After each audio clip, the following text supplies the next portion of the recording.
మావిగన్ మావిగన్కి సంబంధించి ఎప్పుడైతే ట్రోలింగ్ అయితే నడిచింది ఫస్ట్ 2 డేస్, కానీ ఆ తర్వాత పెద్ద ఎత్తున ఒక చర్చ నడుస్తుంది.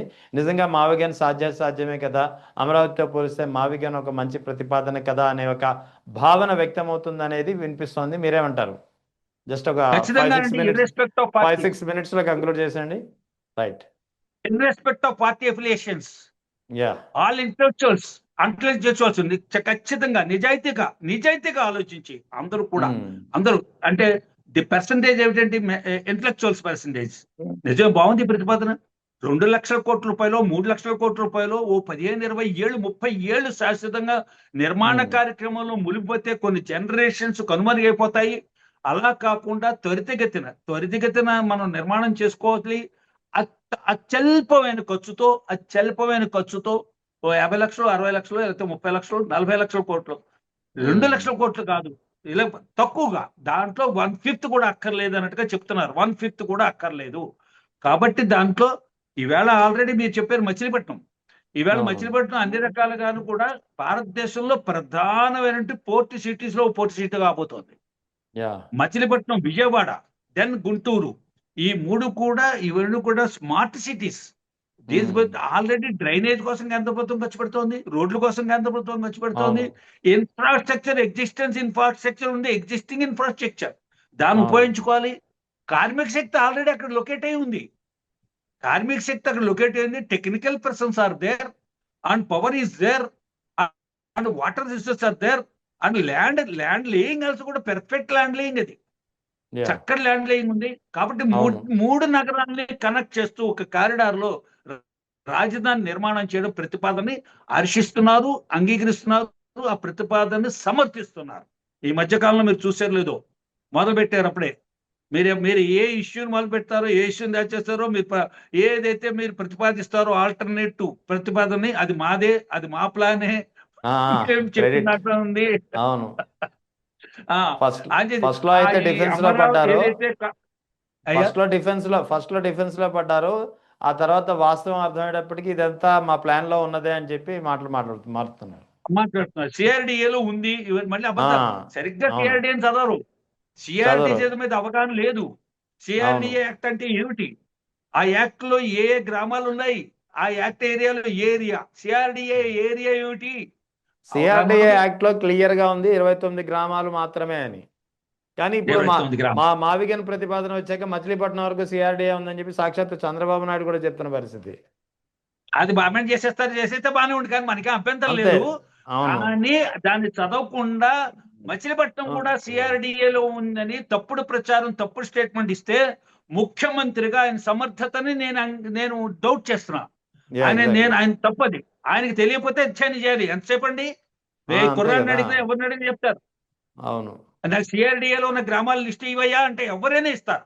అవును.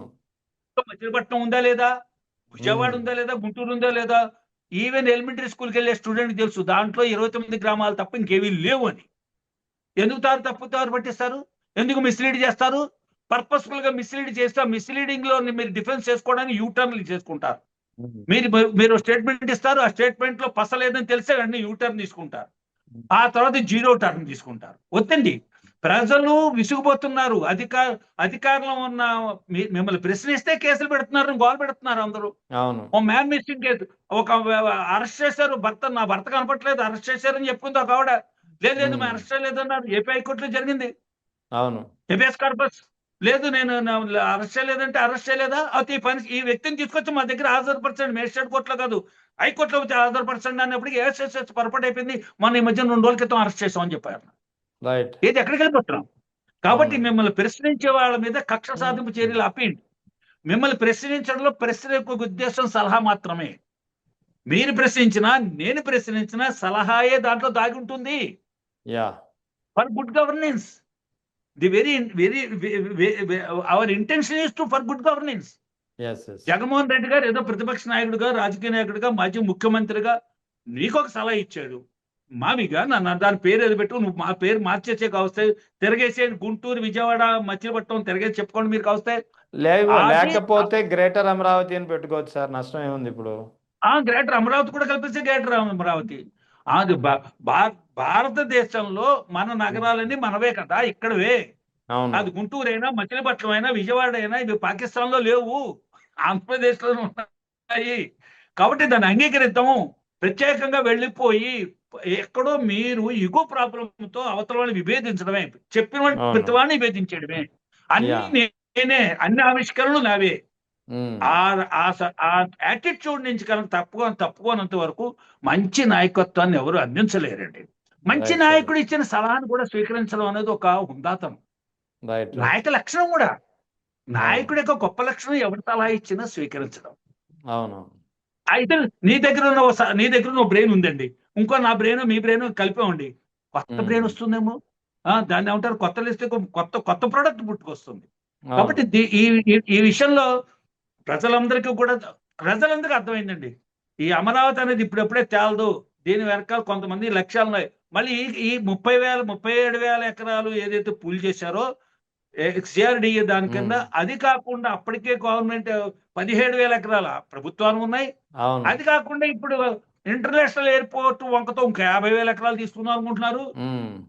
ఇప్పటికే వాళ్ళందరూ కూడా ఏదైతే తెలుగుదేశం వరకు స్పష్టంగా మరి ఒప్పుకుంటున్నారు, అందరూ ఒప్పుకుంటున్నారు, రాజధాని అక్కడ వస్తుందన్న ఉద్దేశంతో మీరు ఉన్నట్టుండి గప్ చిప్ గా రహస్యంగా కొన్ని భూముల్ని, ఆస్తులను సేకరించారు.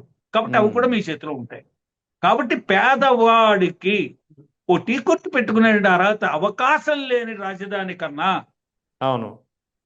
గుంటూరు మచిలీపట్నం, ఇలా వెనక్కి వస్తున్నానండి నేను, గుంటూరు మచిలీపట్నం బందర్, గుంటూరు మచిలీపట్నం విజయవాడ, ఈ 3 నగరాల్ని కలుపుతూ రాజధాని నిర్మాణం చేసినట్టయితే మరో చండీగఢ్, మరో Yeah. ఢిల్లీ, Yes. మరో మద్రాస్ కూడా ఇలాగే డెవలప్ అయింది. Okay okay. మరో మద్రాస్, ఇది శాశ్వతంగా ఒక ఆణిముత్యం Andhra Pradesh. Right sir. Thank you sir. కాబట్టి అందరూ సమర్థిస్తున్నారు, మేధావులందరూ, యోగ్యులందరూ Yeah. సమర్థిస్తున్నారు. Right sir. Right sir. Thank you very much sir. Thank you.